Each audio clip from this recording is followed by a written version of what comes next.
Spaghetti cake? Yes, please! We're going to start by cooking up 12 ounces of spaghetti, as well as a pound of Italian sausage. I'm going to cook that in about a cup of pasta sauce.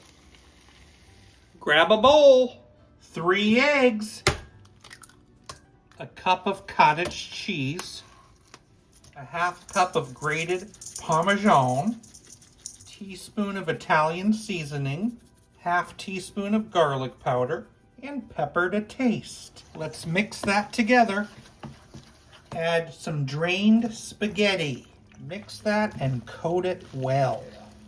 I'm going to add a cup of shredded mozzarella and that sausage mix and fold that together. I've prepared a springform pan with some aluminum foil. We're going to put that spaghetti in and press it firmly into the pan. And then we're going to top that with another half cup of mozzarella. And this is going to get baked at 375 for about 35 to 40 minutes until it's set and golden. It's out, and now you let it rest for about 10 to 15 minutes. Let's take a look at this cake. Ooh, that looks good.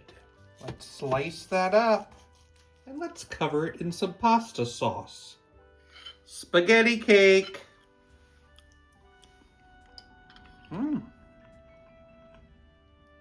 Creamy, tasty.